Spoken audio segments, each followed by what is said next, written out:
السلام علیکم ورحمۃ اللہ وبرکاتہ نحمدہ ونصلی علی رسولہ الکریم اما بعد۔ سیرت النبی کی آج ہماری 28ویں کلاس ہے جس کا ٹاپک ہے فتح مکہ پارٹ 1۔ فتح مکہ مطلب اللہ رب العالمین کی طرف سے اللہ تعالیٰ کے حکم سے اب مکہ کو فتح کیا جاتا ہے۔ جیسا کہ میں پہلے آپ کو ساری جو بھی تاریخ میں نے آپ کو بتائی اس کے اندر میں آپ کے سامنے ذکر کر چکا ہوں۔ اللہ کے نبی صلی اللہ علیہ وسلم کا اپنی دعوت کا آغاز کرنا، دعوت کے بعد کفار مکہ کا آپ کو تکلیف پہنچانا، کفار مکہ کی تکالیف کے بعد اللہ کے نبی صلی اللہ علیہ وسلم اور صحابہ اکرام کو اللہ نے ہجرت کا حکم دیا۔ آپ ہجرت کر کے پہلے حبشہ لوگوں کو بھیجا، پھر وہاں سے خود آپ صلی اللہ علیہ وسلم کو جب ہجرت کا حکم آیا آپ مدینہ کی طرف گئے اور آپ نے صحابہ کو بھی وہیں بلوا لیا۔ مدینہ آنے کے بعد مدینہ کو دارالحکومت بنایا گیا، اسلام کا کیپٹل بنایا گیا، وہاں سے دین کا کام شروع کیا گیا۔ کام چلتے ہوئے وہاں سے اب غزوات کا ایک سلسلہ شروع ہوتا ہے جس کے اندر غزوہ بدر آپ کے سامنے آ چکا، غزوہ احد آپ کے سامنے آ چکا، غزوہ خندق آپ کے سامنے آ چکا۔ اس کے بعد صلح حدیبیہ کا میں نے آپ کے سامنے تذکرہ کر دیا، غزوہ خیبر اور غزوہ موتا کا آپ کے سامنے ذکر آ چکا الحمدللہ، جس کے ذریعے اسلام کے تقریباً جتنے بڑے دشمن بچے ہوئے تھے اس وقت آس پاس میں وہ سب نارمل ہو چکے تھے۔ اب ان کو اللہ تعالیٰ کے حکم سے اللہ کے نبی نے اب ایسا کر دیا تھا کہ ان کی ہمت نہیں ہو پا رہی تھی آپ کے سامنے ڈائریکٹ کھڑے ہونے کی۔ اللہ تعالیٰ نے یہودیوں کو، آس پاس کے قبیلے غطفان وغیرہ کو، سب کو مسلمانوں کے انڈر میں کر دیا اور مسلمانوں کا رعب ان کے دلوں کے اندر ڈال دیا۔ اب بچی ہوئی تھی ایک طاقت جن کا نام تھا قریش یا کفار مکہ۔ اللہ کے نبی صلی اللہ علیہ وسلم سے ان لوگوں نے جنگ بندی کا اعلان کر دیا تھا۔ صلح حدیبیہ کے اندر اب آپ کو تھوڑا سا پیچھے جا کر وہ بند یاد کرنا پڑے گا جو میں نے بتایا تھا کہ صلح حدیبیہ کی شرط کے اندر ایک شرط یہ رکھی گئی تھی کہ جو چاہے وہ محمد صلی اللہ علیہ وسلم کے ساتھ رہے اور جو چاہے وہ ہمارے ساتھ رہے۔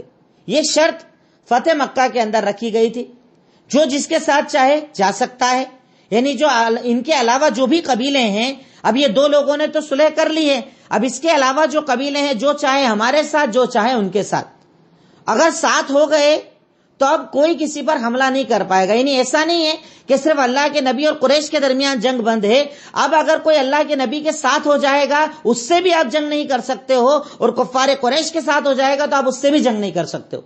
یعنی ان کے ساتھ رہنے والوں سے بھی جنگ کو اس قاعدے نے، اس قانون نے، اس معاہدے نے منع کر دیا تھا۔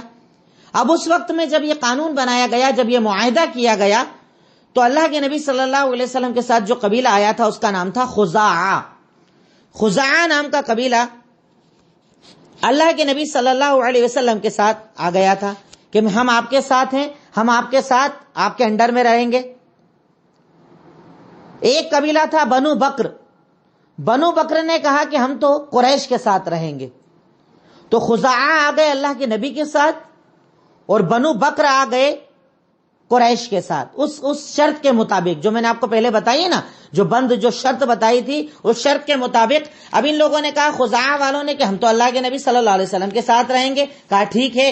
بنو بکر والوں نے کہا کہ ہم ایسا کریں گے کہ ہم قریش کے ساتھ رہیں گے، کہا ٹھیک ہے، کوئی مسئلہ نہیں، جو جس کے ساتھ چاہے رہ سکتا ہے، کوئی مسئلہ نہیں، کسی پر کوئی عدوان نہیں ہوگا۔ پر جیسے کہ قریش اور اللہ کے نبی کے درمیان جنگ بند ہے ویسے ان دونوں کے درمیان بھی جنگ بند رہے گی۔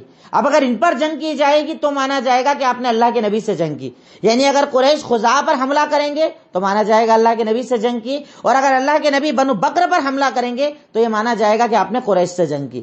یہ شرط طے کی گئی تھی۔ اس کے مطابق اب ان دونوں قبیلوں کے درمیان بھی جنگ بند ہو گئی تھی۔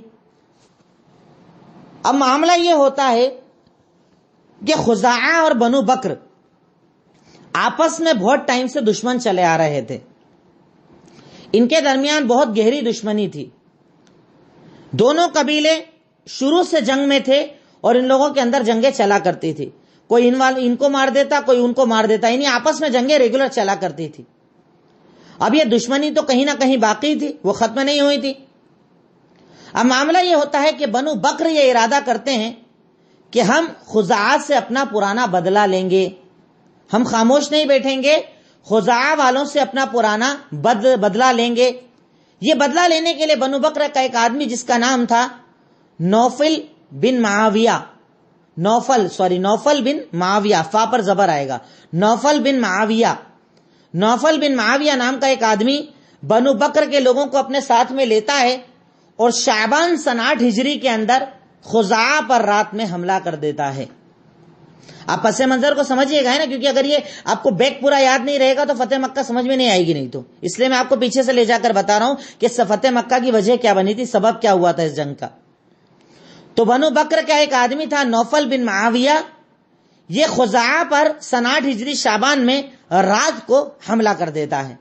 بڑا زوردار حملہ کیا جاتا ہے، انہیں مارنا شروع کر دیتا ہے، قتل کرنا شروع کر دیتا ہے۔ اب یہ لوگ اپنی جان بچانے کے لیے بھاگتے حرم میں آ جاتے ہیں۔ خزاعہ والے، کیونکہ یہ دونوں قبیلے حرم میں رہا کرتے تھے، مکہ میں ہی رہا کرتے تھے، یعنی یہ کنفیوز مت ہوئیے گا، اللہ کے نبی مدینہ میں تھے، قریش مکہ میں تھے، پر یہ جو دونوں قبیلے تھے نا، یہ بھی مکہ کے ہی قبیلے تھے، پر یہ شرط رکھی گئی تھی کہ اگر مکہ کا بھی کوئی قبیلہ آپ کے ساتھ آنا چاہے تو آپ کے ساتھ آ جائے، ہمارے ساتھ رہنا چاہے تو ہمارے ساتھ رہ جائے۔ تو خزاعہ والوں نے بولا کہ ہم تو اللہ کے نبی کے ساتھ ہیں، کہا ٹھیک ہے۔ اب بنو بکر والے کیا کرتے ہیں، نوفل بن معاویہ حملہ کر دیتا ہے، ان کو مارنا شروع کر دیتا ہے، تیروں سے حملہ کرتا ہے، اور اس کے حملے کے اندر اس کا سپورٹ کرتے ہیں قریش والے۔ یہ وجہ بنی تھی حملے کی۔ قریش والے کیا کرتے ہیں، اس کا سپورٹ کر دیتے ہیں، ہتھیار دے دیتے ہیں، اچھا خاصا سپورٹ کر دیتے ہیں کہ جاؤ مٹا دو، کیونکہ انہوں نے اللہ کے نبی کا سپورٹ کیا تھا، جاؤ مٹاؤ انہیں، ختم کر دو۔ سامنے خود نہیں آتے ہیں پر حملہ ضرور کروا دیتے ہیں۔ اب یہ لوگ بھاگتے خزاعہ والے مکہ کے اندر آ جاتے ہیں، حرم کے اندر آ جاتے ہیں۔ حرم میں آنے کے بعد چلا کر کہتے ہیں نوفل کو یا بنو بکر والوں کو کہ حرم میں آ گئے، یہاں تو ہر آدمی محفوظ ہوتا ہے، یہاں ہم مت مارو، حرم کے اندر ہماری حفاظت کرو۔ تو بولے آج تو کوئی حرم نہیں ہے، آج تو قتل ہی ہوگا، یعنی اتنی بڑی بات بول دیتا ہے، آج تو کوئی حرم ورم نہیں ہے، آج تو قتل ہوگا، آج تو تم سے بدلہ لیا جائے گا۔ اور آخر ان کو نہیں چھوڑتا ہے، بہت سارے لوگوں کو ان میں سے مار دیتا ہے۔ حالانکہ یہ لوگ گھروں کے اندر بھی پناہ لیتے ہیں، بدیل بن ورقہ ایک تھے، ان کے گھر میں جاتے ہیں، کئی جگہ تلاش کرتے ہیں پر کوئی ان کا سپورٹ نہیں کرتا ہے۔ تو اب یہ لوگ کیا کرتے ہیں، اپنے ایک آدمی کو جس کا نام تھا عمرو بن سالم نام تھا، خزاعہ کا ایک آدمی تھا، یہ لوگ ان کو بھیجتے ہیں اللہ کے نبی کی طرف کہ جاؤ اور ان کو جا کر بتاؤ کہ ان لوگوں نے غداری کر دی ہے، بنو بکر نے ہم پر حملہ کیا ہے اور قریش نے ان کی مدد کی، یعنی بہت بڑی غداری ہے، یہ وعدہ شکنی ہے، یہ عہد توڑ دیا آپ نے۔ جب آپ سے وعدہ کیا گیا تھا کہ آپ کو سپورٹ نہیں کرنا ہے، آپ کو جنگ نہیں کرنی ہے، اگر یہ آپس میں دونوں لڑتے تو بات الگ ہوتی، پر اب یہ دونوں بھی لڑ رہے ہیں اور قریش ان کا سپورٹ کر رہا ہے، ہتھیار دے رہا، مطلب آپ نے گویا کہ اللہ کے نبی پر حملہ کر دیا ہے، آپ کا یہ حملہ اللہ کے نبی پر حملہ مانا جائے گا، بہت بڑی جرأت آپ نے کر دی ہے۔ تو پہلا آدمی جو بنو خزاعہ کی طرف سے بتانے کے لیے جاتا اس کا نام تھا عمرو بن سالم گئے، اللہ کے نبی صلی اللہ علیہ وسلم کو جا کر خبر دی کہ اللہ کے نبی ان لوگوں نے ہم پر حملہ کر دیا ہے، قریش نے ان کی مدد کر دی ہے، ہتھیار سے سپورٹ کر دیا ہے، بہت لوگوں کو انہوں نے قتل کر دیا ہے، اب آپ ہماری ہیلپ کیجئے، آپ ہماری مدد کیجئے، کیونکہ آپ کے عہد کے اندر ہم لوگ ہیں بنو خزاعہ والے، اور آپ کو ہمارا سپورٹ کرنا ہے انشاءاللہ۔ اللہ کے نبی نے کہا ٹھیک ہے، اللہ کی طرف سے مدد آئے گی، یہ بول کر انہیں رخصت کیا۔ اب یہ وہاں سے رخصت ہوتے ہیں، ادھر سے بدیل بن ورقہ خزاعہ کے کچھ لوگوں کے ساتھ وہ بھی اللہ کے نبی کے پاس آ جاتے ہیں، یعنی ایک آدمی کو تو انہوں نے بھیجا تھا پر ایسا ہوا کہیں ایسا نہ اس کا یقین نہ کیا جائے، اس لیے خود بدیل بن ورقہ خزاعہ کے کچھ لوگوں کو لے کر وہ بھی اللہ کے نبی کے پاس آ جاتے ہیں۔ بدیل بن ورقہ مکہ مدینہ پہنچے، اللہ کے نبی صلی اللہ علیہ وسلم کو آ کر پورا معاملہ بتایا کہ اللہ کے نبی جیسا آپ نے بولا تھا وعدہ ہو چکا تھا، اب آپس میں جنگ بندی ہو چکی تھی، اب آپس میں جنگ نہیں کرنا تھی، ہم لوگ بھی آرام سے رہ رہے تھے، بنو بکر بھی آرام سے رہ رہے تھے، پر ان لوگوں نے اچانک رات میں ہم پر حملہ کر دیا، ہمارے لوگوں کو مار دیا، ہم حرم میں گئے اور بولا کہ یہ حرم ہے یہاں مت کرو، تو بولتے آج کوئی حرم نہیں ہے، حرم کے اندر بھی ہم کو مارا، ہم پر اتنا بڑا ظلم کیا گیا۔ عمرو بن سالم نے آپ کو ساری باتیں بتا دی ہیں، پر پھر بھی میں آیا ہوں، بدیل بن ورقہ پھر بھی آتے ہیں کہ میں آیا ہوں، آج میں بھی آیا ہوں، ساتھ میں لے کر آیا ہوں ان لوگوں کو تاکہ آپ ہماری مدد کریں، آپ ہماری مدد کیجئے، بنو بکر ہم پر ظلم کر رہے ہیں، بنو بکر نے ہم پر ظلم کیا ہے، اللہ کے نبی صلی اللہ علیہ وسلم آپ ہماری مدد کیجیے۔ بدیل بن ورقہ نے جب یہ جملہ کہا، اب اللہ کے نبی صلی اللہ علیہ وسلم کو یہ کنفرم ہو گیا کہ معاملہ بگڑ چکا ہے، قریش نے غداری کر لی ہے، ان کی غداری کا بدلہ دینا ان کو ضروری ہو گیا ہے، اب ان کو سبق سکھانا ضروری ہو گیا ہے۔ اب دیکھیے ہوتا کیا ہے کہ آدمی جب غلطی کرتا ہے نا تب احساس ہو نہ ہو، لیکن غلطی کرنے کے فوراً بعد احساس ضرور ہو جاتا ہے۔ ادھر کفار کو بھی یقین ہو گیا، کیونکہ آلریڈی مسلمانوں کا ڈر تو دل میں بیٹھ ہی چکا تھا کہ یہاں تو چھوڑو، یہ تو روم والوں تک سے لڑ کے آ گئے ہیں، تب کتنی بڑی طاقت ہو گئے۔ یہودی جو اپنے آپ میں اتنے بڑے طاقتور قوت والے شجاعت والی قوم تھی، اسے پچھاڑ دیا۔ غطفان کے اتنے بڑے بڑے قبیلے ڈر کے مارے مسلمان ہو گئے، رومیوں سے لڑائی کر کے آ گئے۔ تو کفار مکہ کے دل میں کہیں نہ کہیں اللہ تعالیٰ نے روب اور ڈر تو ڈال دیا تھا کہ اب تو معاملہ گیا۔ اب اللہ کے نبی کو اگر یہ خبر لگ گئی کہ ہم لوگوں نے ان کے ساتھ عہد شکنی کری ہے، ان کے ساتھ غلط کرا ہے، تو وہ ہمیں چھوڑیں گے نہیں۔ ابو سفیان کو ٹینشن ہوا۔ ابو سفیان بن حرب ٹینشن کے اندر آ جاتے ہیں، جو سب سے بڑے سردار تھے اس وقت، اور اس وقت تک مسلمان نہیں ہوئے تھے۔ وہ کہتے ہیں کیا کرنا چاہیے؟ مشورہ ہوتا ہے، کیا کریں بھائی، بہت بڑا کام ہو گیا ہے، اور اب اگر اللہ کے نبی صلی اللہ علیہ وسلم نکل گئے اور اگر انہوں نے حملہ کر دیا تو کام ہی ختم کر دیں گے اب کی بار۔ تو مشورہ ہوتا ہے کیا کیا جائے۔ مشورے کے اندر یہ بات طے ہوتی ہے، کفار کے سارے مکہ کے لوگ بولتے ہیں ایسا کرو، اللہ کے نبی کے پاس جاؤ اور ان کو بولو کہ اس ایگریمنٹ کو، اس معاہدے کو ہم دوبارہ مضبوط کرنا چاہتے ہیں۔ بھائی ٹھیک ہے، ہم سے غلطی ہو گئی، معاف کر دو، ہم یہ معاہدہ دوبارہ کرنا چاہتے ہیں۔ ابو سفیان مدینہ کی طرف آ رہے ہیں، مقصد ہے معاہدے کو مضبوط کرنا۔ غلطی تو ہو گئی ہے، اب اس غلطی کو ختم کرنا۔ ابو سفیان آ رہے ہیں، راستے میں ہیں، یہ مکہ سے مدینہ کی طرف آ رہے ہیں، اور ادھر بدیل بن ورقہ خزاعہ والوں کے ساتھ مدینہ سے مکہ کی طرف جا رہے ہیں۔ راستے میں دونوں کی ملاقات ہو جاتی ہے، اور سفیان نے جو دیکھا بدیل بن ورقہ کو ٹینشن اور بڑھ گیا کہ اب یہ تو وہاں تک چلا گیا ہے، مدینہ سے آ رہا ہے کیا یہ؟ تو پوچھا بدیل کہاں سے آ رہے ہو، کہاں سے آ رہے ہو بدیل؟ کہا نہیں، میں تو ذرا یہ خزاعہ کے ساتھ ساحل کی طرف گیا تھا، کیونکہ راستے کے اندر اگر آپ راستے کو تھوڑا سا بدل لیں تو سمندری راستہ بھی آ جاتا ہے، مدینہ کے بہت دوری پر یہ لوگ ملے تھے۔ تو کہا نہیں ہم لوگ وہاں تھوڑی گئے تھے، مدینہ سے تھوڑی آ رہے ہیں ہم لوگ، کیونکہ ڈر تھا کہ بتائیں گے تو کبھی راستے میں حملہ نہیں کر دے ہمارے اوپر ابو سفیان۔ تو بدیل بن ورقہ نے بولا کہ ارے نہیں، مدینہ تھوڑی گئے تھے ہم لوگ، تو ایسی ذرا سے ٹہلنے کے لیے گئے تھے، ساحل کی طرف سے خزاعہ والوں کی طرف سے آ رہے ہیں ذرا۔ کہا اللہ کے نبی کے پاس تو نہیں گئے تھے؟ کہا نہیں ادھر نہیں گئے تھے۔ اچھا ٹھیک ہے۔ اب یہ لوگ آگے بڑھ گئے، مکہ، بدیل بن ورقہ مکہ کی طرف جانے لگے، ابو سفیان ادھر اللہ کے نبی سے ملاقات کرنے کے لیے مدینہ کی طرف آنے لگے۔ پر ابو سفیان کو شک ہوا کہ نہیں، یہ بدیل صحیح نہیں بول رہا ہے، بدیل کی بات صحیح نہیں ہے، کیا کریں؟ کہا ایسا کرو، جس راستے سے یہ گزرے ہیں نا وہاں ان کے اونٹ نے اگر گندگی کی ہو، لید جو ہوتی ہے نا اونٹ کی گندگی، کہا وہ اٹھا کر لاؤ، تو کیونکہ اونٹ جو گندگی کرتا ہے بالکل سوکھی ہوتی ہے وہ، کہا اس کو ذرا چیک کرو، اس کو پھوڑ کر چیک کرو۔ اب مقصد دیکھیے نہیں، عرب کی ذہانت، اب عرب کی ذہانت دیکھیے کہ کہاں تک ان کا دماغ چلتا تھا، کس درجے کے اللہ تعالیٰ نے ذہانت عرب کو دی تھی۔ اور اس لیے یعنی اکثر لوگ یہ کہتے ہیں کہ اللہ کے نبی صلی اللہ علیہ وسلم کو عربوں میں کیوں بھیجا گیا، اس کی وجوہات یہ تھی کہ اللہ تعالیٰ نے کچھ عجیب سی صلاحیتیں اس قوم کو دی تھی جو اس کے علاوہ قوموں میں بہت کم پائی جاتی تھی۔ شجاعت ان کے اندر تھی، دوسروں کی خدمت کرنے کا جذبہ ان کے اندر تھا، ذہانت بہت تیز تھی ان لوگوں کے پاس، حافظہ بہت مضبوط تھا ان لوگوں کا۔ آپ یقین نہیں کریں گے، آج بھی عرب میں ایسے لوگ ہیں کہ اگر آپ ان سے نسب نامہ پوچھو نا تو اپنے اوپر تک 50-100 لوگوں تک کا نسب نامہ بتا دیتے ہیں۔ میرے ابا یہ تھے، دادا یہ تھے، پردادا، ان کے دادا، ان کے دادا، ان کے دادا، ان کے دادا، ان کے دادا، پورے نام آپ کو منہ زبانی بتا دیں گے۔ اللہ تعالیٰ نے حفظ کی ایسی طاقت دی تھی، اور اللہ کے نبی کے فرمان کو یاد کروانا تھا۔ بھائی حدیثوں کو یاد کون کرے گا، آگے کون پہنچائے گا؟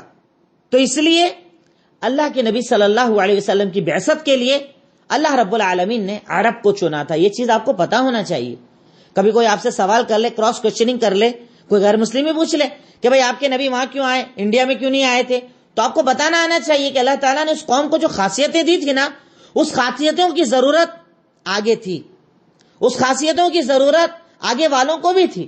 تو اس وجہ سے اللہ کے نبی صلی اللہ علیہ وسلم کو اللہ رب العالمین نے عرب کے اندر بھیجا تھا، تو بھیجنے کی وجوہات نہ لکھ پائیں تو کم سے کم یاد ضرور رکھ لیجئے گا. عرب کی بہادری، عرب کی مہمان نوازی، عرب کا حفظ کا جذبہ، یعنی کسی بھی چیز کو یاد کرنے کا جذبہ، اور اسی کے ساتھ ساتھ عرب والوں کا ساتھ بھی دینا. یہ ساتھ بھی بڑا اچھا دیتے ہیں، جب کسی کے اپنے ہو جائیں نا تو اس کے لیے کچھ بھی کرنے کو تیار ہو جاتے ہیں. کچھ یہ بنیادیں تھیں جن بنیاد پر اللہ رب العالمین نے عرب کو چنا تھا اللہ کے نبی صلی اللہ علیہ وسلم کی بعثت کے لیے. اب جب ابو سفیان مدینہ کی طرف تھوڑا آگے بڑھنے لگے، بدیل بن برقہ مکہ کی طرف چلنے لگے، ابو سفیان نے کہا کہ ایسا کرو، یہ جدھر سے گزرے ہیں نا ان کے اونٹ کی لید کو ذرا لے کر آؤ، تو جو گندگی کری اونٹ نے وہ لے کر آؤ. تو کہا کیا ہوا؟ کہا لے کر تو آؤ. لے کر آئے، بولا اس کو پھوڑو، اس میں اگر گٹلی مل جائے نا کھجور کی، اس کا مطلب بدل جھوٹ بول رہا ہے، مدینہ سے آیا، کیونکہ وہاں کھجور میں سے کچھ نہ کچھ تو اونٹ کھائیں گے، اور اگر کھائیں گے تو ان کی لید میں گٹلی ملنا چاہیے، تو چیک کرو. اور جیسے ہی لید کو کھولا گیا تو اس کے اندر گٹلیاں تھی. کہا بدل نے جھوٹ بولا، یہ اللہ کے نبی کے پاس سے ہو کر آیا ہے. اللہ اکبر. اب ان کو اور ٹینشن بڑھ گیا، بہت زیادہ ٹینشن بڑھ گیا.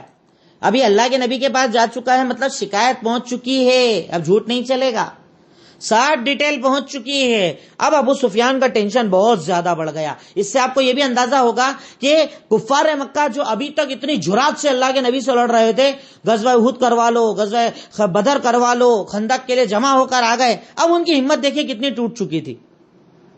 اس سے پتا چلتا ہے کہ اگر مومن اپنے ایمان پر مضبوط ہو جائے تو اللہ تعالیٰ اس کے سامنے کی طاقتوں کو کمزور کر دیتا ہے. سامنے طاقت کتنی ہی بڑی کیوں نہ ہو، اگر ایمان آپ کا مضبوط ہو تو اللہ رب العالمین آپ کی مدد کرتا ہے. اب ابو سفیان مدینہ کے اندر، مدینہ آنے کے بعد سب سے پہلے اپنی بیٹی کے پاس آئے جن کا نام تھا ام حبیبہ رضی اللہ تعالی عنہا، جو اللہ کے نبی کی بیوی اور ہماری ماں تھی. ام حبیبہ، اور ان کا نام تھا رملہ بنت ابو سفیان. ابو سفیان کی بیٹی تھی اور اللہ کے نبی سے ان کا نکاح ہو چکا تھا. بہت شارٹ میں صرف یہ بتا دوں، ڈیٹیل میں انشاءاللہ آگے آپ کو بتا دوں گا کہ یہ ام حبیبہ اپنے شوہر عبید اللہ بن جہش کے ساتھ ہجرت کر کے حبشہ کی طرف گئی تھی. مطلب یہ مسلمان ہو چکی تھی، اپنے شوہر کے ساتھ ہجرت کر کے حبشہ کی طرف گئی تھی. اور بعض روایتوں میں آتا ہے کہ جب وہاں پر ان کے شوہر نے ان کو طلاق دے دیا تھا تو نجاشی نے ان کا نکاح اللہ کے نبی سے کروایا تھا. اور بعض لوگوں کا دوسرے صحابہ کرام کا بھی نام آتا ہے کہ نکاح ہوا تھا، وہ ڈیٹیل انشاءاللہ میں بعد میں آپ کو بتا دوں گا. پر اب اتنا صرف یاد رکھیں کہ ابو سفیان جو کفار کا سب سے بڑا سپہ سالار اور لیڈر تھا، اس کی بیٹی ہماری اور آپ کی ماں امہات المومنین تھی، ام حبیبہ، جن کا نام تھا رملہ بنت ابی سفیان. رملہ ان کا نام تھا، ام حبیبہ ان کی کنیت تھی، پر وہ ام حبیبہ کے نام سے مشہور تھی. ام حبیبہ بنت ابی سفیان، اور ان کا نام آپ لکھ لیں رملہ بنت ابی سفیان. رملہ بنت ابی سفیان.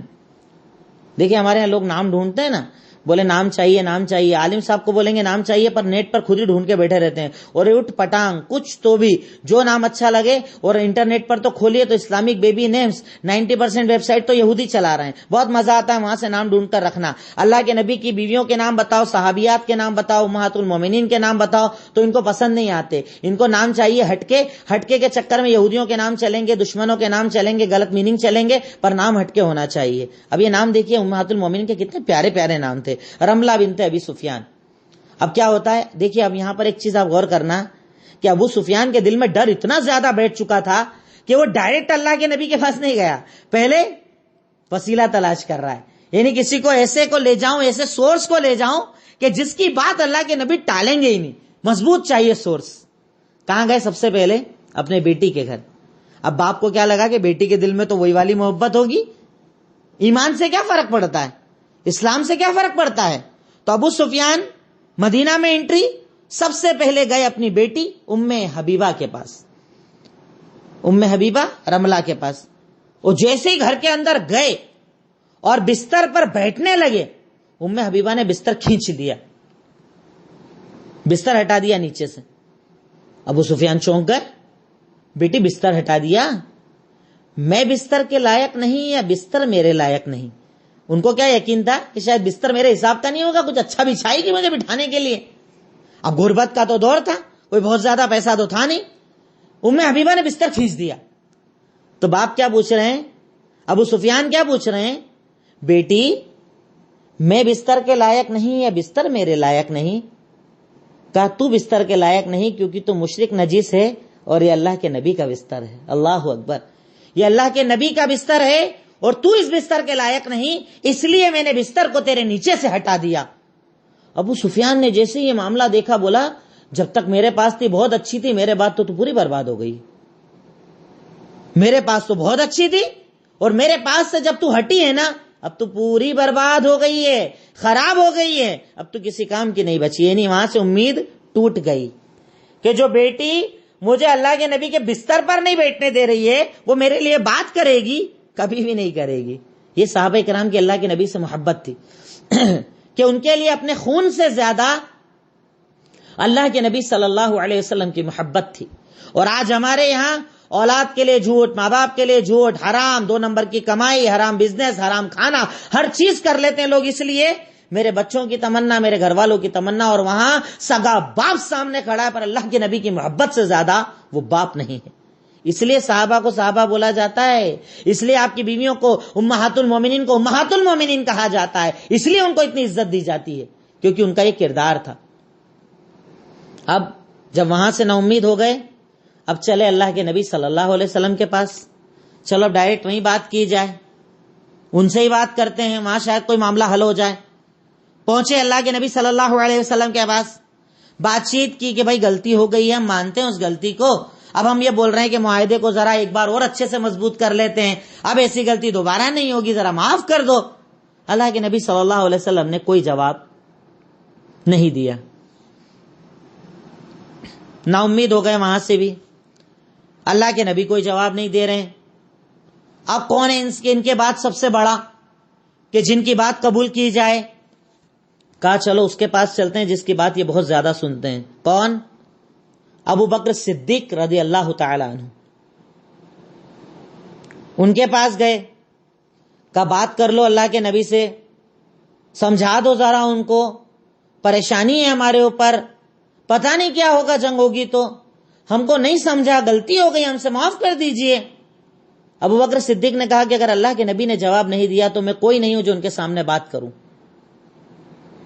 وہاں سے بھی مایوسی ہو گئی.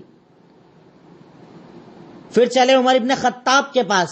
اب دیکھیے آپ کو یہاں یہ بھی پتا چلے گا کہ اس دور کے عرب میں یہ بات پتا تھی کہ اللہ کے نبی صلی اللہ علیہ وسلم کے بعد سب سے بڑا درجہ کسی کا ہے تو ابو بکر صدیق کا, اور ان کے بعد عمر ابن خطاب کا. بات کے بعد سارے درجات ان لوگوں کو پتا تھے. چلو کہاں چلے گئے؟ عمر ابن خطاب کے پاس. عمر ابن خطاب سے کہا سنو اللہ کے نبی سے ذرا بات کر لو نا, ذرا ان کو بول دو, رشتہ دار بھی ہو تم تو ذرا بول دو ان کو, ایسا تھا ویسا تھا, غلطی ہو گئی ہم سے, ہم نے غلطی کر دی, معاف کر دو ہم کو. کہا بولا تم مجھ سے بول رہا بولنے کے لیے, اللہ کی قسم مجھے تو اگر کوئی چھوٹی سی بھی چیز مل جائے تو میں جنگ کرنے تم سے آ جاؤں, میں تو انتظار میں بیٹھا ہوں کہ تم نے اتنے ظلم ڈھائے ہیں, تم نے اللہ کے نبی کو تکلیف دی ہے, دندان مبارک شہید کیے ہیں, ان کو مارا اور پیٹا اور پریشان کیا, اجڑیوں کو ڈالا ہے, اللہ کی قسم مجھے تو کوئی چھوٹی سی چیز مل جائے نا وہ بھی لے کر میں تم سے جنگ کرنے آ جاؤں گا, میں تو انتظار میں بیٹھا ہوں. یہاں سے بھی نا امیدی. اب کہاں چلیں؟ اب آئے علی ابن ابی طالب رضی اللہ تعالی عنہ کے پاس. اب یہ رشتے کے اعتبار سے ابو سفیان کے بہت قریب تھے.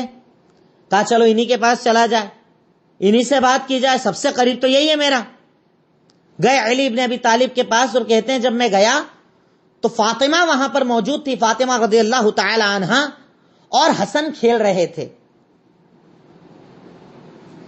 حضرت علی ابن ابی طالب رضی اللہ تعالی عنہ کے پاس آئے اور ان سے کہا کہ علی تو تو میرا سب سے قریبی ہے نا, تو تو سب جانتا ہے نا, تجھے تو سب پتا ہے, بہت پریشانی کے اندر میں ہوں, میں جنگ نہیں چاہتا ہوں, اب میرے پاس کوئی راستہ نہیں بچا ہے, تم تو اللہ کے نبی سے بات کر لو, تم تو داماد بھی ہو, رشتہ دار قریبی بھی ہو, سب کچھ تم ہو, تم کو تو منع کریں گے ہی نہیں.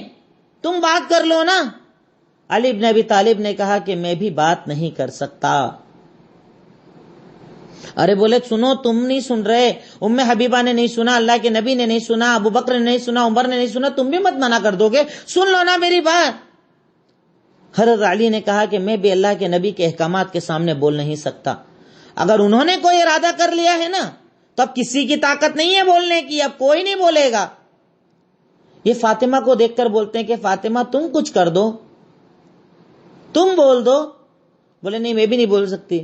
کہا ایسا کرو اس حسن کو بول دو کہ حسن بول دے.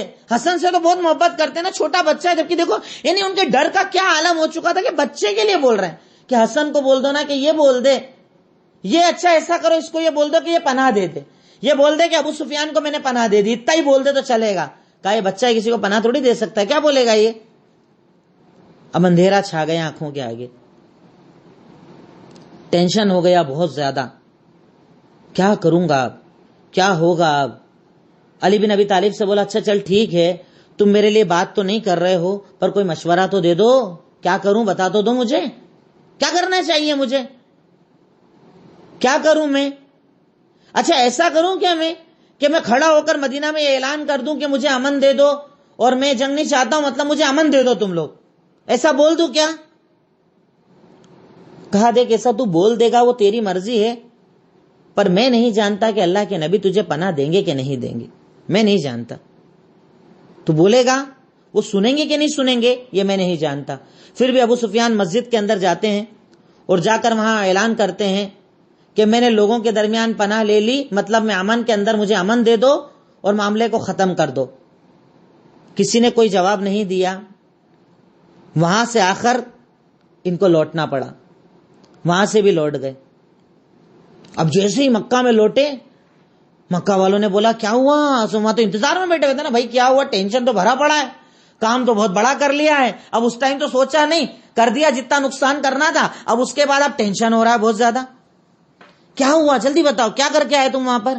ارے کیا کر کے کیا آیا, سب کے پاس چلے گیا, کوئی سننے کو ہی تیار نہیں تھا میری. تو اللہ کے نبی صلی اللہ علیہ وسلم کو بولا, آپ نے تو منع کر دیا. ابو بکر صدیق کے پاس گیا, انہوں نے بھی منع کر دیا. عمر ابن خطاب کے پاس گیا, انہوں نے بھی منع کر دیا.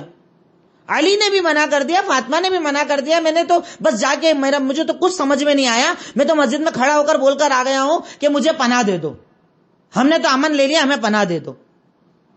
تو بولے کیا بیوقوفی کر کے آیا ہے, مذاق بنا کر آ گیا تو وہاں پر, نہیں دیا تو کام ختم, اب کر تو کچھ سکتے نہیں ہیں. یہ بول کر معاملہ اتنا ختم ہو جاتا ہے. اب ابو سفیان کا مکہ پہنچنا اور مکہ کے اندر یہ سارے حالات لوگوں کو بتانا, حالات بتانے کے بعد اب وہاں پر ٹینشن اور زیادہ بڑھ گیا, اور زیادہ ٹینشن ان لوگوں کو ہو گیا کہ اب تو کوئی معاملہ بھی نہیں بچا, اب تو کوئی ذریعہ بھی نہیں بچا, ہم کیا کر سکتے ہیں, کیا کریں ہم لوگ. اب وہاں پر اپنا ایک ٹینشن بنا ہوا ہے, اور ادھر اللہ کے نبی صلی اللہ علیہ وسلم قریش پر حملہ کرنے کی پلاننگ بنا رہے ہیں. پر اس بار اللہ کے نبی صلی اللہ علیہ وسلم نے اپنی پلاننگ کو بڑا سری رکھا تھا, بڑا چھپا کر رکھا تھا, کسی کو بتایا نہیں, چھپا کر رکھا. یہاں تک کہ اللہ کے نبی صلی اللہ علیہ وسلم نے اللہ تعالیٰ سے ایک دعا بھی مانگی تھی کہ اللہ خذ العیون, اے اللہ رب العالمین, ہم مکہ پر حملہ تو کرنے والے ہیں, پر اس حملے کی خبر تو مکہ والوں کو لگنے مت دینا. ان کے جاسوسوں کو, ان کی ساری جتنی بھی ترتیب بنی ہوئی ہے راستے میں, اللہ تعالیٰ تو سب سے ہماری حفاظت کرنا, اور جب تک ہم مکہ نہ پہنچ جائیں مکہ والوں کو پتہ مت چلنے دینا. اللہ کے نبی نے یہ دعا مانگی تھی کہ اس بار مکہ والوں کو پتہ نہیں چلنا چاہیے, اور ڈائریکٹ اس بار کام کیا جائے گا. اور اس کے لیے باقاعدہ ایک ہیلا اور ایک راستہ آپ نے یہ اپنایا کہ آپ نے ابو قتادہ نام کے ایک صحابی کو, ابو قتادہ نام کے ایک صحابی کو ایک رمضان میں ایک چھوٹا سا لشکر دے کر ایک طرف بھیج دیا, ایک قبیلے کی طرف. ابو قتادہ کو ایک رمضان ایک چھوٹا سا قافلہ لے کر ایک طرف سریہ بھیج دیا تاکہ لوگوں کو لگے کہ اللہ کے نبی اگر نکلیں گے بھی تو اس کی مدد کے لیے نکل رہے ہیں. مکہ کا کسی کو گمان بھی نہیں ہونا چاہیے, مکہ کا کسی کو خیال بھی نہیں آنا چاہیے. اس مقصد سے اللہ کے نبی نے 1 رمضان سن 8 ہجری کو ایک چھوٹا سا لشکر ابو قتادہ کے ساتھ ایک ایریے کی طرف بھیج دیا تاکہ سب کو یہ لگے کہ آپ مکہ کی طرف نہیں جا رہے ہیں. پر اصل میں مدینہ کے اندر یہ خبر عام ہو چکی تھی اور مکہ میں بھی عام ہو چکی تھی کہ اب معاملہ کوئی بڑا ہونے والا ہے. اب دیکھیے نا, آپ ادھر سے خزاعہ سے بدیل بن ورقہ آ کر بتا گئے, عمرو بن سالم بتا گئے, ادھر ابو سفیان بات کرنے آ گئے. تو یہ ساری باتوں سے یہ تو کلیئر ہو گیا تھا کہ اب حملہ ہوگا, کوئی روک نہیں سکتا ہے. اس درمیان میں ایک صحابی رسول تھے, ان سے ایک غلطی ہو جاتی ہے. ان کا نام تھا حاطب بن ابی بلتعہ رضی اللہ تعالی عنہ. یہ صحابی ہیں, نام ہے حاطب بن ابی بلتعہ رضی اللہ تعالی عنہ. اب ان کے ساتھ پرابلم کیا ہوتی ہے کہ ان کے بہت قریبی رشتہ دار, کچھ نے کہا ان کے گھر والے تک مکہ میں تھے, اور ان کو لگا کہ اگر اللہ کے نبی صلی اللہ علیہ وسلم حاطب بن ابی بلتعہ رضی اللہ تعالیٰ عنہ سے غلطی ہو جاتی ہے, ان کو یہ ٹینشن تھا. ان کی غلطی کی وجہ کیا تھی کہ ان کے بچے مکہ کے اندر تھے.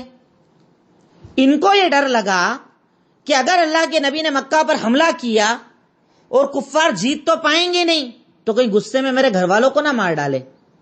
تو اس لیے میں کیا کرتا ہوں, ان کو خبر کر دیتا ہوں کہ اللہ کے نبی آنے والے ہیں. اب یہ تو کنفرم ہے, اللہ کے نبی جائیں گے تو جیت تو آپ کی ہوگی, آپ کو کوئی ہرا تو سکتا نہیں ہے. اللہ کی مدد ہے آپ کے اور ہمارے مسلمانوں کے ساتھ. پر اگر میں لیٹر لکھ دوں گا تو کم سے کم قریش میرے گھر والوں کو ماریں گے تو نہیں کہ حاتب نے ہماری ہیلپ کی تھی, صرف یہ نیت تھی ان کی. پھر بھی اس کے اندر وہ غلط تھے, کیونکہ اللہ کے نبی کا راز کھولنا ان کے لیے جائز نہیں تھا. اب وہ کیا کرتے ہیں غلطی, حاتب بن ابی بلتعہ ایک خط, ایک لیٹر لکھتے ہیں, اور ایک عورت تھی ان کے پاس, ایک کام کرنے والی ہوگی, اسے دیتے ہیں اور کہتے ہیں اپنے بال کو جوڑا بنا اور اس جوڑے کے اندر یہ لیٹر چھپا لے اور لے جا کر یہ لیٹر مکہ کے اندر دے دینا. کہا ٹھیک ہے. عورت چلی اپنا لیٹر لے کر. اب ادھر اللہ کے نبی کو اللہ تعالیٰ نے وحی کر کے بتا دیا کہ حاتب نے ایسا ایسا کیا ہے, ایک لیٹر بھیجا ہے قریش کو خبر دینے کے لیے. اور اللہ کے نبی نے اللہ سے بول دیا تھا کہ اللہ خبر نہیں پہنچنا چاہیے تھا, اللہ کو تو حفاظت کرنا تھی نا, اللہ کے نبی کی دعا تھی. آپ کی دعاؤں کو کہاں اللہ تعالیٰ رد کرتا تھا؟ یہ مقام ہے آپ کا کہ اللہ تعالیٰ آپ کی دعاؤں کو رد نہیں کرتا تھا. آپ خط نکل چکا ہے, حاتب نے اپنی کوشش کر لی ہے, پر اللہ تعالیٰ نے وحی کر کے یہ بولا, اے اللہ کے نبی صلی اللہ علیہ وسلم سنیے, ایسی ایسی ایک عورت ہے, ایک لیٹر لے کر جا رہی ہے, اس مقام پر ملے گی, پکڑ کر لاؤ. اب اللہ کے نبی صلی اللہ علیہ وسلم 4 صحابہ کرام کو بلاتے ہیں. حضرت علی, حضرت مقداد, حضرت زبیر اور حضرت ابو مرصد. مشہور ہیں, ان کے نام کئی بار آ چکے ہیں, اس لیے میں ڈیٹیل میں نام نہیں بتا رہا ہوں, شارٹ بھی لکھ لیں گے تو کافی ہے. حضرت علی, حضرت مقداد, حضرت زبیر اور حضرت ابو مرصد, 4 صحابہ کرام کو بلاتے ہیں. علی بن ابی طالب, مقداد بن اسود, زبیر بن عوام اور ابو مرصد الغنوی. مشہور صحابہ کرام ہیں, پہلے بھی نام کئی بار آ چکے ہیں, اس لیے میں ان کی ڈیٹیل نہیں بتائی آپ کو, صرف نام بتا رہا ہوں. تو حضرت علی, مقداد, زبیر اور ابو مرصد کو بلایا, بولے سنو, تم یہاں سے نکلو مدینہ سے, روضہ خاخ نام کی ایک جگہ ہے, روضہ خاخ, وہاں پر جب پہنچو گے نا, وہاں ایک عورت ملے گی تم کو, اور وہ کیسی ہوگی یہ بھی بتا دیا. اللہ اکبر, کیسی دکھتی ہے, کیا پہچان ہے, سب ڈیٹیل بتا دی. ایک عورت ملے گی, اسے پکڑو, اس کے پاس ایک لیٹر ہے, لیٹر بھی لے کر آؤ, اس خط کو بھی لے کر آؤ اور اس عورت کو بھی لے کر آؤ. کہا ٹھیک ہے. 4 گئے, جس جگہ آپ نے بتایا تھا وہیں وہ عورت مل گئی, پکڑا اس کو, سختی سے پوچھا بتاؤ.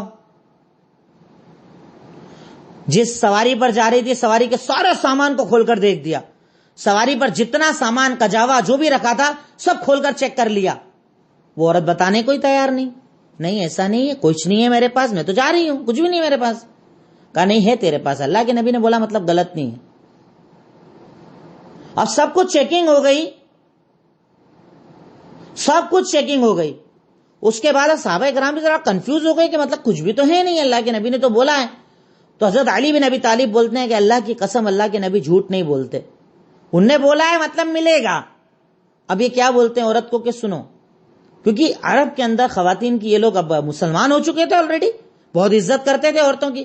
اس عورت کو بولتے ہیں کہ سن، اللہ کے نبی نے بولا ہے تیرے پاس ہے مطلب تیرے پاس ہے، اب تو سیدھے سے دے دے، نہیں تو مجبوری ہم تیرے کپڑے اتار کر تجھے چیک کرنا پڑے گا. اب جب اس نے دیکھا کہ یہ تو بالکل کنفرم ہے، چھوڑنے والے نہیں ہے، یہ تو بالکل تیاری میں ہے، نہیں تو کپڑے اتار دیں گے میرے، سزا دے دیں گے مجھے اب تو اب کیا کرتی ہے، وہ اپنا جوڑا کھولتی ہے اور سر میں سے لیٹر نکال کر دیتی ہے. اب جیسے لیٹر اللہ کے نبی صلی اللہ علیہ وسلم کے پاس خط آیا، صحابہ کرام اسے لے کر آئے. آپ نے خط پر نام دیکھا، حاطب بن ابی بلتعہ کی طرف سے قریش کو یہ لیٹر کہ اللہ کے نبی کبھی بھی نکل سکتے ہیں، تیاری کر سکتے ہیں، تم لوگ اپنی تیاری کر لو. آپ نے بلایا حاطب کو لے کر آؤ، تو حاطب کو لاؤ، لایا گیا.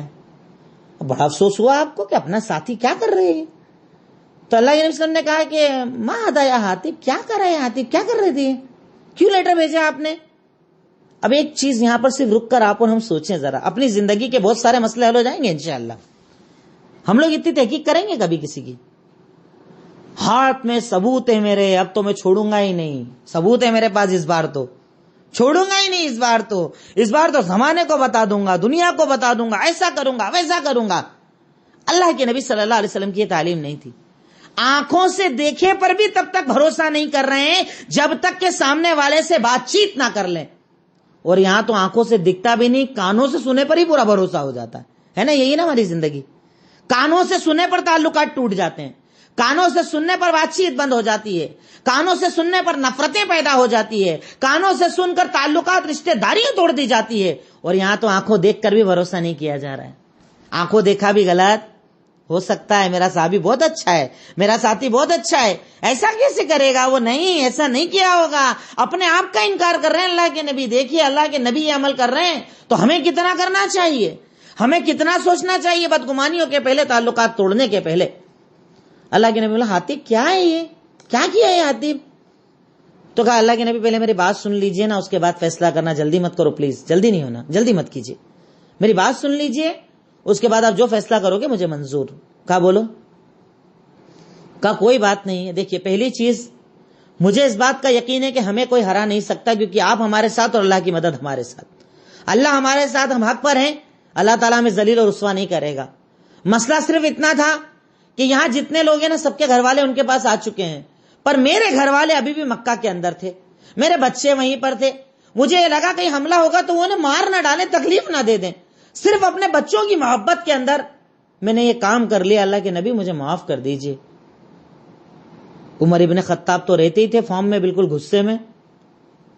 عمر ابن خطاب نے بولا دانی یا رسول اللہ اضربوا کا عدل منافق، چھوڑو ذرا اس کی گردن ہی اتار دیتا ہوں. ایسا کیسے کر لیا، گردن کاٹ دیتا ہوں اس کی، بہت غلط کام کر لیا، اس نے خیانت کی ہے، منافق ہو گیا ہے، اللہ کے نبی کے ساتھ غلط کر رہا ہے. اللہ کے نبی نے حضرت عمر کو خاموش کرتے ہوئے کہا کہ خاموش، کیوں ایسی بات مت بول، کیوں مت بولو.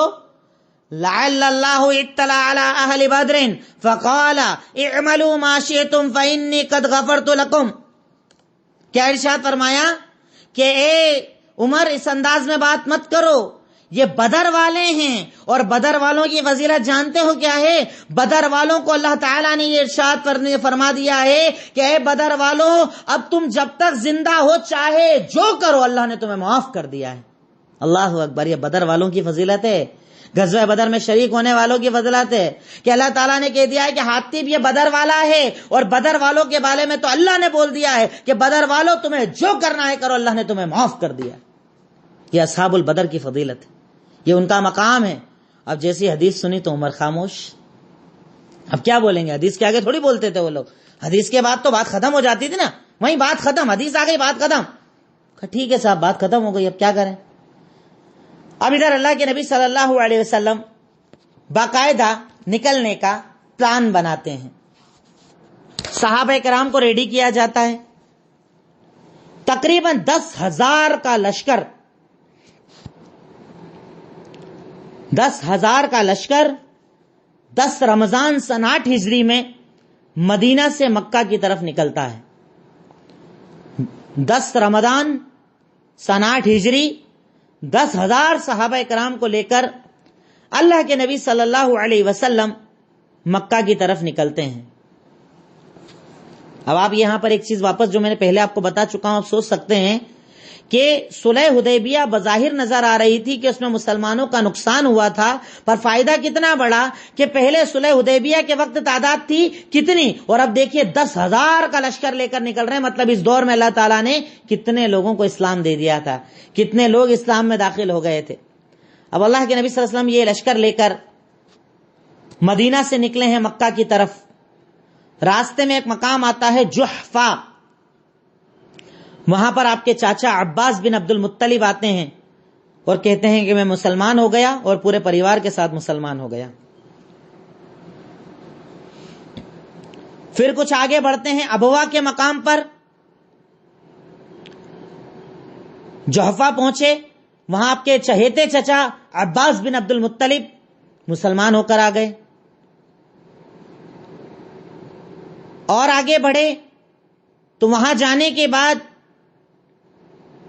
ابو سفیان بن حارث، یہ دوسرے ابو سفیان تھے، بہت بڑے، یہ بھی ان کے سپہ سالار اور جنرل ٹائپ کے انسان تھے. ابو سفیان بن حارث اور عبداللہ بن ابی امیہ دونوں بہت بڑے بڑے سردار ٹائپ کے لوگ تھے. ابوا کے مقام پر یہ آئے اور ان لوگوں نے بھی اسلام قبول کر لیا تھا. حالانکہ اللہ کے نبی شروعات میں ان سے ذرا ناراض ہوئے ان کو دیکھ کر، کیونکہ انہوں نے بڑے ظلم کیے تھے. پر جب سامنے آئے اور بولا کہ آپ تو بالکل رحم کرنے والے ہو، ہمیں بھی معاف کر دو، تو اللہ کے نبی نے ان کو معاف کر دیا، ان کے اسلام کو قبول کر لیا اور ان کو معاف کر دیا، ان کی غلطی کو معاف کر دیا. کیونکہ ان لوگوں نے بڑی تکلیف دی تھی، بہت پریشان کیا تھا. ابو سفیان بن حارث اور عبداللہ بن ابی امیہ، ابو سفیان بن حارث اور عبداللہ بن ابی امیہ. تو راستے میں 3 لوگ مسلمان ہو گئے تھے. ان 3 لوگوں نے اسلام قبول کر لیا تھا. اب رمضان کا موقع ہے، دن کا وقت ہے، سفر چل رہا ہے اور شدت کی گرمی ہے. اللہ کے نبی صلی اللہ علیہ وسلم ایک جگہ پہنچے جس کا نام تھا قدید.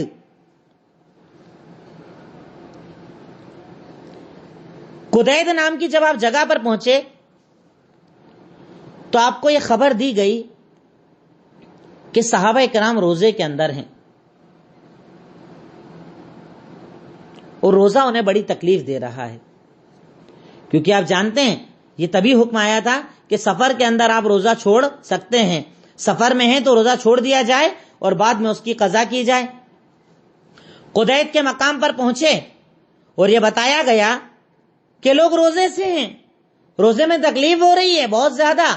اللہ کے نبی صلی اللہ علیہ وسلم نے ایک پیالہ منگایا. آپ اپنی اونٹنی پر سوار تھے اور آپ نے ایک پیالہ منگایا اور بالکل اوپر سب کو دکھاتے ہوئے اس کو پیا.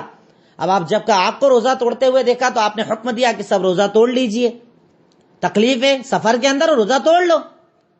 پر پتا چلا کہ ابھی بھی کچھ صحابہ کرام روزے سے ہیں، تکلیف ہے، سفر میں ہو، روزہ توڑ سکتے ہیں، حکم ہے اللہ کے نبی کا. پر پتا چلا ابھی بھی کچھ زیادہ ہیں جو روزہ رکھے ہوئے ہیں. جانتے ہیں اللہ کے نبی نے ان کو کیا کہا؟ یہ نافرمان ہے. آپ ناراض ہو گئے تھے ان سے. آپ کے حکم کے بعد دماغ چلا رہے ہیں، آپ کے حکم کے بعد عقل چلا رہے ہیں، آپ ان سے ناراض ہو گئے تھے کیونکہ آپ نے کہا تھا روزہ توڑ دو، مطلب روزہ توڑ دو. تو اس سے پتا چلتا ہے کہ شریعت کی بات آنے کے بعد اپنی عقل اور اپنا دماغ نہیں چلانا چاہیے. اب تھوڑا آگے بڑھ کر مرو زہران، ایک جگہ تھی مرو زہران، بالکل مکہ سے قریب. مرو زہران نام کی جگہ پر اللہ کے نبی صلی اللہ علیہ وسلم نے کہا کہ اب یہاں پر لشکر لگا لو، اب یہاں پر لشکر لگا لو، ٹینٹ لگا لو، خیمے لگا لو، رات یہیں گزارنی ہے. رات گزارنے کے لیے آپ نے ایک اور صحابہ کرام کو حکم دیا کہ رات یہیں گزاریں گے، پر تمہیں کام یہ کرنا ہے کہ سارے یعنی جتنے لوگ ہو 10,000 ہو تو 10,000 آگ جلا لو، اپنے اپنے پاس سب ایک ایک آگ جلا لو، سب آدمی اپنے اپنے پاس ایک ایک آگ جلا لو۔ بھئی ایسے ہوتا نہیں تھا، ورنہ ایک آگ اگر جل گئی ہے تو 25-30 لوگ بیٹھ جاتے تھے وہاں پر۔ کہا نہیں، ہر آدمی اپنی الگ الگ آگ جلائے اور اس کے بعد وہاں بیٹھے۔ مقصد کیا تھا؟ کفار مکہ کے دل میں رعب ڈالنا کہ 10,000 آگ دیکھیں گے تو بولیں گے 10,000 آگ جل رہی، مطلب ایک پر اگر 5-6 بھی ہوئے تو کتنے سارے آ گئے، یہ تو بہت بڑا لشکر لے کر آ گئے، اور اس کے ذریعے ان کے دلوں کے اندر اور خوف بڑھ جائے گا۔ اس مقصد سے اللہ کے نبی صلی اللہ علیہ وسلم نے پلان بنایا۔ تو اس سے پتا چلتا ہے کہ اگر آپ کے سامنے کوئی دشمن ہے تو ہیلے اور بہانے سے بھی اس کے دل کے اندر رعب پیدا کیا جا سکتا ہے۔ اللہ کے نبی صلی اللہ علیہ وسلم نے 10,000 آگ جلانے کا حکم دیا۔ آگ جلائی گئی، آگ جلا کر کہا کہ اب خیمہ زن ہو جاؤ آپ لوگ۔ سب لوگ خیمہ زن ہو گئے، خیمے بنا لیے۔ خیمے بنا کر رات گزاری جا رہی ہے، اور رات میں آپ کا وہی معمول دعاؤں والا وہ بھی شروع ہے۔ دعا مانگ رہے ہیں اللہ تعالیٰ سے، جو آپ کی ایک عام عادت تھی۔ اس طریقے سے یہ رات گزاری گئی۔ یہ رات صحابہ کرام گزار رہے ہیں، ادھر سکون والی رات اور سامنے مکہ میں کھلبلی والی رات۔ سب طرف ٹینشن چل رہا ہے، پریشانی چل رہی ہے، پتہ نہیں کیا ہوگا کل، پتہ نہیں کیا معاملہ ہوگا کل، بہت برے حالات ہونے والے ہیں۔ بڑی ٹینشن کا ماحول مکہ کے اندر اور بڑی سکون کا ماحول مر الدہران کے اندر۔ یہیں پر میں اپنی بات ختم کرتا ہوں۔ کل بچا ہوا فتح مکہ کا واقعہ آپ کے سامنے ذکر ہوگا۔ السلام علیکم ورحمۃ اللہ وبرکاتہ۔